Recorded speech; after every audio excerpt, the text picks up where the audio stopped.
Hello everyone, welcome to the Mindset of a Language User. I'm Eliane and I'm very glad to talk to you today.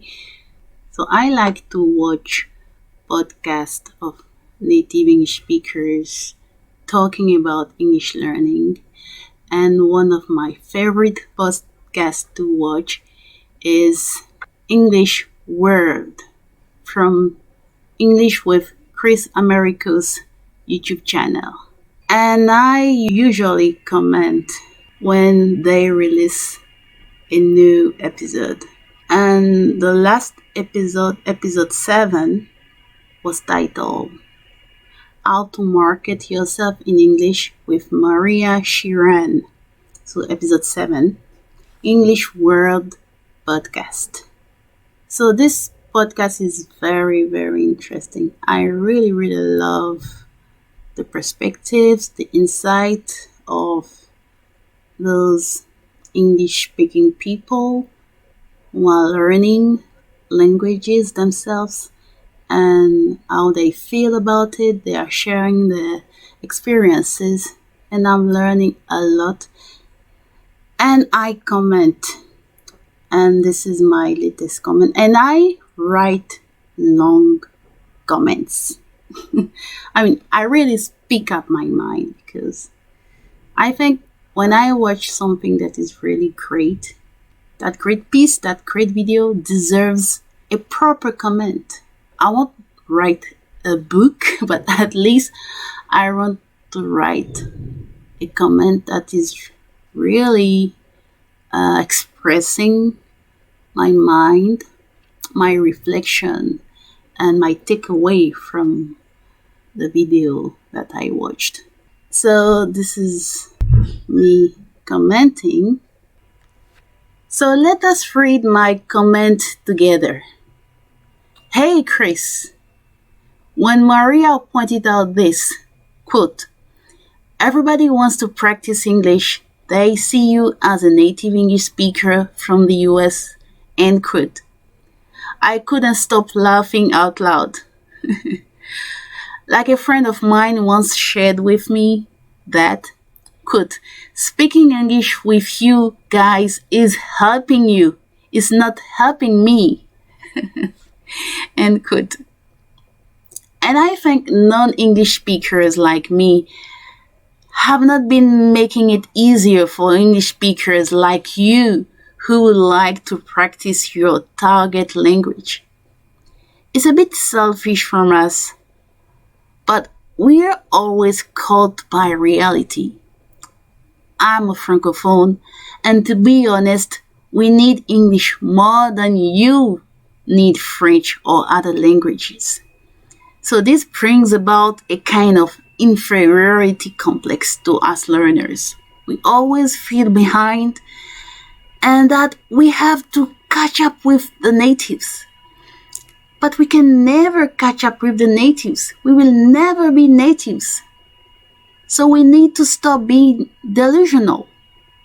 And I think part of the delusion of craving to be like natives comes from some English learning marketing. This is really holding people back, as they are even ashamed to speak up in English when they might have meaningful and impacting things to talk about. I think at the end of the day, we need to focus on the most important things of the language: communication and value. I think people feel inferior and tend to focus on their accent as learners because they don't have much value to bring on the table. Most of the English learners I'm encountering are too much superficial. If you have something valuable to bring to a native English speaker, your accent doesn't matter at all. Valuable communication is the key ingredient. Understand and be understood in what you have to offer. So, having some kind of authority or credibility in bringing looked after solutions to native English speakers. And those meaningful communications are, for example, storytelling, teaching skills, and selling solutions. That's what I've been focusing on for 21 years. And when Chris asked about, quote, how do you stay motivated, end quote, I think that valuable communication and interaction is what is making me stay motivating. Oh, it should be motivated. Is what is making me stay motivated. I feel that I have some things to say and give in English. I seek for Anglophones in need that I can provide some help to, and I keep doing it. And that way, I am, quote, expanding my comfort zone, end quote. Sorry, but I don't think getting out of your comfort zone is realistic. So, expanding my comfort zone and upgrading my skills along the process in my language learning. And it's very interesting to see some English speakers, especially Americans, trying to learn other languages and understanding all the struggles we are going through when learning another language. I relate more with you, Chris and Maria, and others like you, because you can feel us. Reason why Maria's conclusion to it all is so spot on. Quote, I can understand everything my teacher says in class. I can read a news article perfectly, or I can read signs at airports and train stations with no problem. But man, when I'm talking to my in-laws in Spain, or, talking to some native speakers trying to watch a movie in a different language, I'm totally lost. I can't follow a single word. So it can be really, really frustrating. But I think, there's really no silver bullet here. I think it just takes practice. You have to practice listening, and more listening. End quote. Definitely, Maria. I think listening, only keeping on listening, is so underrated, and yet it's the key to unleashing the speaking fluency within. Thank you once again to both of you, Chris and Maria, for this great conversation, and looking forward to the next episode of English World podcast. Thank you, Chris.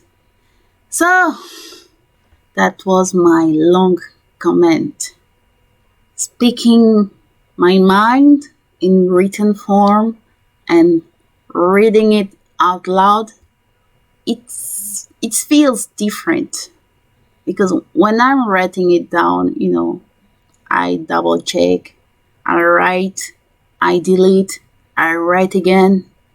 But writing and reading, so having a script, writing and speaking from a script is very different than speaking directly without a script. Even with our native language or our first language, it might be difficult sometimes to find the words for our ideas. So imagine the difficulty to speak fluently, to speak spontaneously about some ideas through a language, through an acquired language, a language that you've learned, a language that I have learned. It's quite challenging. But this is what is making us being human, striving to reach new heights, improving, upgrading our skills. So this is a good exercise to do, to speak without a script or to speak with a script. So I keep on using the language in many different ways and at the same time providing value to you who are listening to me speaking. I hope you got some value from this video. Thank you for listening and see you in the next one. Bye bye.